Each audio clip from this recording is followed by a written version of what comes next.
Hello, hello, hello, everybody. Good morning, good afternoon, good evening to you. Welcome back. We're going to be finishing up the last part of Chapter 8 in Kundalini Energy Awakening. And Chapter 8, we were focusing on expert Kundalini sessions. So we left off with the section titled After Kundalini Awakening. So this section is going to we're going to be talking about after your actual awakening, and we'll talk a little bit about during and before. So let's go ahead and get started.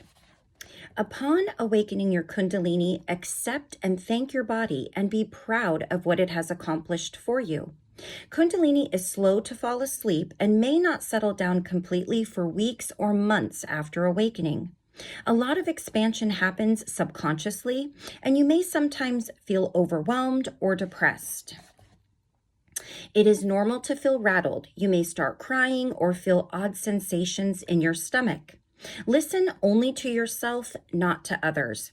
When you feel negativity or unsafe feelings coming into your mind, this is a good time to use the 3-minute technique to awaken your Kundalini. Once this technique is completed, you often realize that the negativity was nothing to be afraid of and you can feel safe again. The desire to do good in the world may increase immensely, and you may have a strong desire to share whatever wisdom you became aware of with others. Synchronicity plays a crucial role in practicing Kundalini energy. Some people report a newfound sense of freedom after being introduced to this energy. Kundalini is very common in many forms and expressions of yoga, and it is also present in many people who have practiced meditation and other spiritual practices for many years. It is never too late to awaken your own Kundalini energy.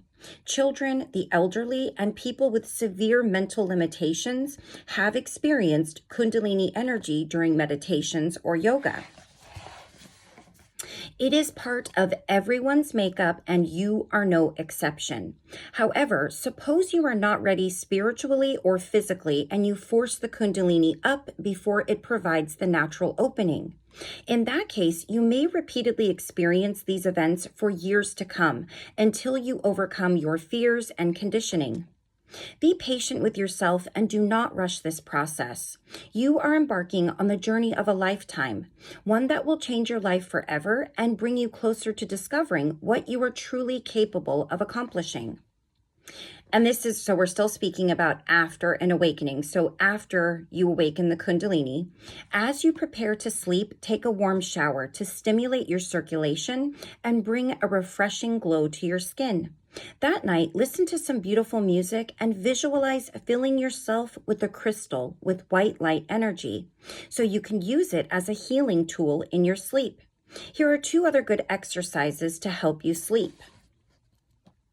Know that your future interactions with your physical form will undoubtedly benefit your development.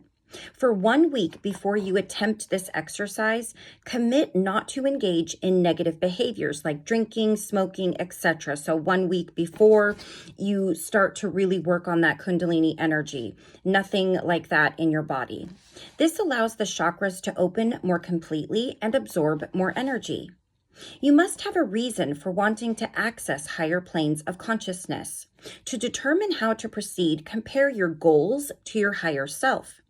After you are asleep, these realities change and your higher self will communicate with you again. Allow your consciousness to drift into the universe as a star and into a state of pure awareness. When your mind wakes up again, it will be in a state of higher awareness. Check in with your Kundalini to ensure it isn't overburdened or exhausted, and avoid pushing things to higher planes of consciousness. Observe your subtle energy bodies and observe your body's subtle reactions. Before you awaken your Kundalini, you must clear the emotional blockages causing you to hold back. An emotional conflict like anger, resentment, or fear often blocks you from moving forward and must be dealt with before any spiritual progress is made. Whatever events happen in your life after awakening of the Kundalini will also influence the growth of your spirituality. So remember to be grateful for everything you experience. If you're having serious difficulties in your day-to-day life, you need to consider giving up any painful relationships and activities in your life that do not serve you. You can meditate to gain clarity and insight into what is happening and holding you back. You may also need emotional healing through counseling or therapy to balance your chakra energies. Once you have awakened your Kundalini, it is important to stay grounded and centered, as this energy is constantly influencing you from within. It will manifest physically, such as twitches, shivers, or feelings of heat as it moves through your body. Once you become used to it, this energy can manifest as a glowing sensation or an overwhelming amount of energy flowing through your body. Allow Kundalini to guide you to your goals. Trust in this source energy vehicle and feel the presence of your angels, guides, and guardians. Listen to your body's wisdom and follow it. So now we're going to go over some items you can use to help awaken your Kundalini energy. The first one is crystals. Using crystals while meditating can also help awaken the Kundalini energy by transforming its color from dark to clear. Amethyst is a good choice for this purpose because it releases stress and promotes the release of natural endorphins into your body. The crystal's vibration can also help your chakras vibrate more harmoniously. Generator crystals are crystals that are grounded at the base and hold energy for the ease of use. They vibrate with the central frequency of the chakras and can help to raise Kundalini energy and help you clear chakras when you program them to clear specific chakras or organs. The best generator crystals are the 6-sided crystals, such as amazonite, sugilite, fluorite, and quartz crystals. Generator crystals are best to use first thing in the morning so your body can absorb their energy over several hours. One way to do this is to program them with your higher self before bed. Crystal wands work well as generator crystals because they can enhance where you want to go or what you want to do. Crystals like lapis lazuli, blue lace agate, or green aventurine can help clear negative energies. Kyanite and carnelian crystals can be used to help you experience calm. Blue and clear quartz crystals can stimulate your chakras and reopen them if they are closed. I have a few favorites that I like to work with. Of all of the methods I'm going to go over with you, I would say yoga and crystals, actually meditating with the crystals, seems to be the most effective for me when I'm working specifically with my chakras. And many chakras, you'll get a list of like several crystals that will work for each chakra, but many of them actually have the same crystal that you can use. And you don't have to buy big ones like this. They can just be little ones, like just little ones you can hold in your palm. And you hold them in your left palm because that's your receiving hand when you're meditating. This is a lapis lazuli. I'm just drawn to a few of my crystals just naturally. So these are the 3, and I have several other smaller ones. But if you want to know which ones specifically or more specific exercises for each chakra, I would recommend checking out the chakra healing book that I did. It's a playlist by Margarita Alcantara. She goes over each chakra specifically with the crystals, oils, what else? And yoga poses that you can do to help open and align your chakras. And it's a little bit more in-depth than this book because it's simply focusing on the chakras. So I have this one. These are just a few. I have many in all different sizes. And then this amethyst right here. I don't have any generator crystals. Generator crystals look like this, but they're rounded at the bottom. This is a 6-pointed, but it's not a generator. And of course, before you use these, especially if you're going to use one crystal for more than one chakra, you want to cleanse it before you use it for each chakra. Just say a quick, I'm cleansing this to use this for my chakra. And again, in the chakra healing book that I read, I did put something that you can say before working with each chakra in the description list in my playlist for chakra healing. And that just makes it really easy to refer to if you're working with your chakras. And then this other one is this big, I love this piece. It's probably one of my favorites. I found it at an antique shop when we were out of town, and it was like $20. I don't think they realized that in a crystal store, this would be probably a little bit more. It's pretty hefty. And it's also a 6-sided, but as you can see, it's not exactly polished and rounded at the bottom. Okay. And this is lapis lazuli. All right, singing bowls. I have a singing bowl. I'll show it to you. It's not going to sing though, because I've got it on top of the book, but this is just a really affordable. I think it was like $20 or $30. They definitely can go up in their cost, but this one works really well as long as you're placing it on a solid hard surface, like the top of a dresser, a hardwood floor, outside on the concrete. It won't do anything because I've got it on top of the book, but this is a really lovely, and funny is when I use this, my animals always find me. I think they like it. It's understandable. All right. So singing bowls can bring your Kundalini energy to the surface safely. If you ring it into a sacred space, they can clear your auric field of negativity and negative energy fields. They are the most effective when you use them in combination with music or take place in a healing or ritual setting. A caring person who supports you whenever you raise your Kundalini can also help greatly. This energy comes from the divine natural mind and protects you from negative energies and attacks. Singing bowls can help you gently raise this energy or clear negative energy fields, and you can use these bowls in many different ways. You can sing a mantra or om into the bowl as it vibrates. A sound bath is another great way to raise Kundalini energy. Play the singing bowl for 30 minutes, focusing on deep cleansing breaths and opening your heart chakra as you sing. You can sit or lie down with the bowl in front of you, focusing on keeping your hands and head still. And I imagine that's if somebody else is doing it for you, because if you're using the singing bowl, you're using your hand. So close your eyes and breathe fully and deeply. If you prefer, you can blend essential oils into the bowl to create an aromatherapy experience while you sing. If you are practicing yoga, you can run chanting through a singing bowl before and after you practice to create harmony in your yoga practice and gain deeper insight into your practice. And now the next one is practice yoga. Yoga is the system that best encourages the awakening of the Kundalini energy. Not only can yoga teach you to relax and release stress with its many techniques, but it also stimulates your chakras and balances your energy fields. Yoga is a means of unifying your body, mind, and spirit.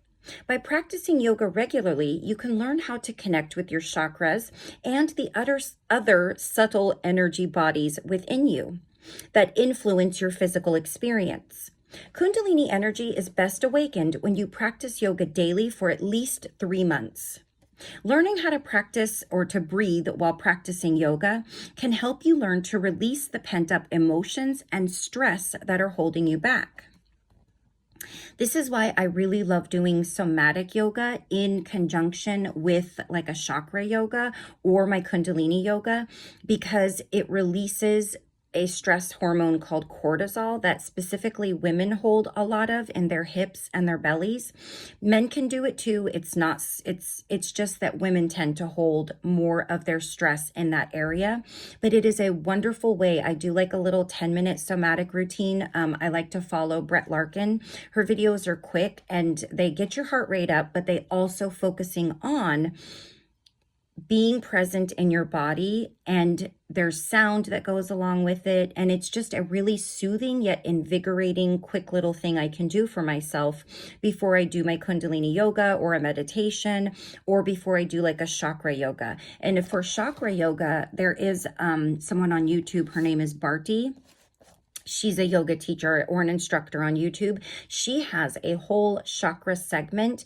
Each video I think is like less than 20 minutes long.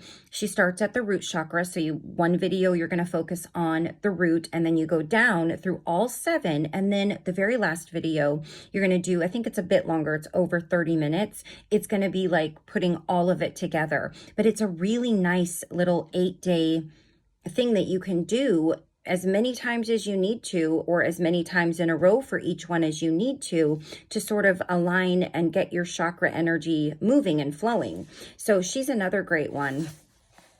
Okay, you can also learn to breathe deeply and consciously as you meditate to release negative energies from your chakras and other areas of your life. Some of the yoga poses that you can perform to awaken your Kundalini energy are mountain pose, cobra pose, corpse pose, or the heron pose. Many postures can trigger your Kundalini when it is ready to awaken and stimulate the chakras. You can also call the Kundalini energy to you through mantras and use other techniques to become a conscious conductor of this energy. You can take yoga classes to learn how to practice yoga safely, or you can practice yoga at home. Yoga is adaptable to your lifestyle, so no matter how busy you are, you can learn to incorporate it to feel more relaxed and balanced. Music. Music with specific frequencies can help your Kundalini awaken. The binaural beats in music are a powerful method for awakening higher levels of consciousness. They can be useful for those who have never awakened the Kundalini before because it creates a mild sense of a sensation in the body that induces an altered state of consciousness. Another way music can stimulate the chakras is by playing the music on speakers while sitting in front of the speaker or while lying on the floor in front of the speaker. This facilitates syncing your mind with the upper chakras and helps bolster your resolve to move forward into higher planes of consciousness. Music can also help your chakras harmonize, especially if you listen to one piece of music while you meditate and another while you do yoga. Some classical music compositions are made under binaural frequencies. Remember to raise the frequency of your voice if you're using your voice like singing mantras as you do so that it resonates more harmoniously with the lower and higher chakras. For example, slowly lowering and raising your voice naturally lowers your frequency because it brings up the syllables and certain phonetics. You should keep connecting with your mind to the higher frequency as you repeat the word or the mantra. Sanskrit words are spiritually beneficial because they help us connect with the subconscious mind and access higher planes of consciousness. I do have something else they don't mention, but it's also very effective. They're called Zephyr wind chimes, and they make them for the seasons. This one is just the Sufi chime. It's not connected to a season. It's kind of something you can use all throughout the year. And it's not a chime that you use outside. It's like a chakra healing or a meditation chime that you can use on yourself or along the length of someone else's body if you wanted to do that. I know my son particularly likes me to run this over his body. He's very full of energy, and this definitely helps to calm him.